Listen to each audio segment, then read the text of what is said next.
Have you ever lost sleep in hopes to help someone else get some?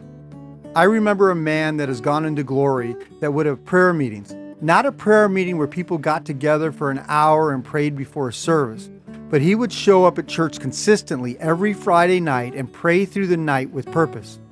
Hearing of his dedication, I was inspired to try to pray that way as well.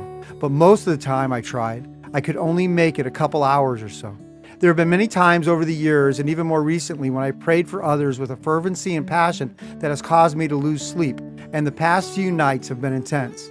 Different people have shared with me the challenges of life that they face, family issues, financial problems, irrational thoughts and behaviors, nightmares, fears, health problems, and the list goes on. I have had some situations arise with the family of Christ that have caused me to feel shattered over what they are going through. Some of it may just be miscommunication, lack of care, and then a good portion has been about pride and arrogance. The challenging part for me is desiring and battling for peace in my life with all that is going around me, because I lived in chaos and trauma for way too long.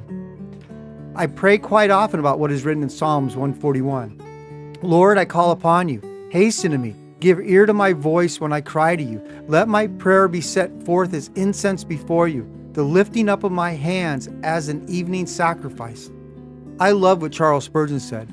Prayer pulls the rope below and the great bell rings above in the ears of God. Some scarcely stir the bell, for they pray so languidly. Others give but an occasional pluck at the rope. But he who wins with heaven is the man who grasps the rope boldly and pulls continuously with all his might.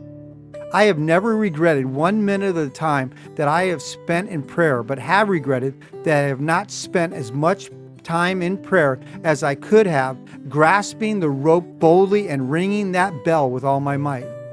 Many times we trust God with big prayers and think He is too busy and not willing to take care of the small ones.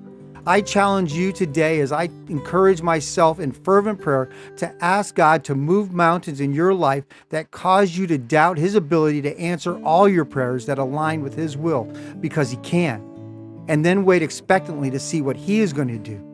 May the grace and peace of God be with you all, my beloved.